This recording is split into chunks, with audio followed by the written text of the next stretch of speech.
Hello guys, welcome back to my channel.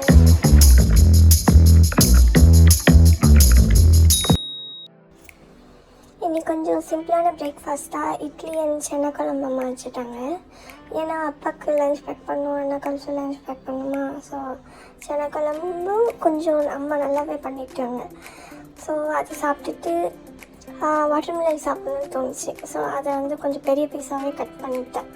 ஏன்னா எல்லாருக்குமே குடிக்கலாம் அப்படின்னு தோணுச்சா. கட் பண்ணும்போது அது இருந்துச்சு, பழம் ரொம்ப ஜூஸியாக ஸ்வீட்டாகவும் இருந்துச்சு. ஸோ கொஞ்சம் ஜூஸ் போடுறதுக்கு எடுத்து வச்சுட்டு கொஞ்சம் கட் பண்ணிக்கிட்டேன் இப்போ சாப்பிட்றதுக்கு. எனக்கு இந்த சீடோட சாப்பிட்டா பிடிக்கவே பிடிக்காது. ஸோ எனக்கு க்யூபாக சாப்பிட்ணும். அப்போ தான் எனக்கு சாப்பிட்ட மாதிரி இருக்கும் அந்த ஃப்ரூட்டு. அண்ட் நீட்டாகவும் சாப்பிட்ட மாதிரி எனக்கு தோணும். எனக்கு மெஸ்ஸி பண்ணி சாப்பிட்டா கொஞ்சம் பிடிக்காதா. ஸோ க்யூபாக போட்டுட்டு சீடெல்லாம் ரிமூவ் பண்ணிக்கிட்டேன். ஸோ சாப்பிட்டுட்டே இருக்கும்போது ஷேரிங்க்குன்னு ஒரு பர்சன் இருக்காங்களா, ஃபெபி வந்துட்டான். எனக்கு வேணும்னு உட்காந்து அவளுக்கு ஒரு 2-3 பீஸ் கையில் கொடுத்துட்டு அடுத்த வேலைன்னா அம்மா ஒர்க் பண்ணிகிட்டு இருந்தாங்க. கிச்சனில் பார்த்தா அம்மா கீரை குழம்பு பண்ணிகிட்டு இருந்தாங்க. சரி, நம்ம ஹெல்ப் பண்ணால் அம்மாவுக்கு அது ஹெல்ப் மாதிரியே தெரியாது, டிஸ்டர்ப் பண்ணுற மாதிரி தான் இருக்கும். போய் சும்மா உட்கார சொல்லிடுவாங்க. ஸோ அவங்க என்ன பண்ணுறாங்கன்னு உங்களுக்கு காட்டித்தரேன்.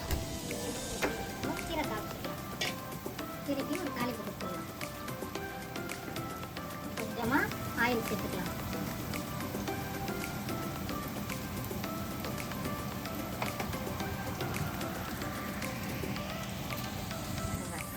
வெங்காயம் சேர்த்துக்கிறேன். 2 காஞ்ச மிளகாய் கிள்ளி போட்டு சேர்த்துக்கிறேன். இது நல்லா வதங்கட்டும்.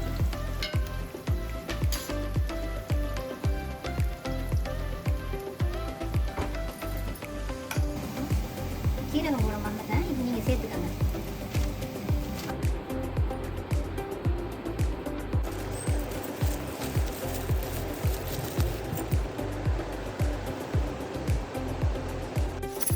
குழம்பு ரெடி ஆயிடுச்சு.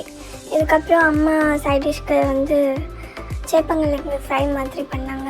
ஸோ அது ரொம்ப நல்லாயிருக்கும். அம்மா பண்ணிட்டா எனக்கு அது ரொம்ப கீரைக்கு சாப்பிட்றதுக்கு இஷ்டம். ஸோ அம்மா அது பண்ணிகிட்டே இருந்தாங்க.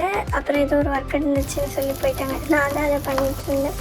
பண்ணுறது பேரில் அதை கட் பண்ணிலாம் விட்டேன். வேறு வந்தால் திட்டுவாங்க. இதை vlog முடிச்சுக்கலாம் guys. Next vlogல பார்க்கலாம். Do share and subscribe.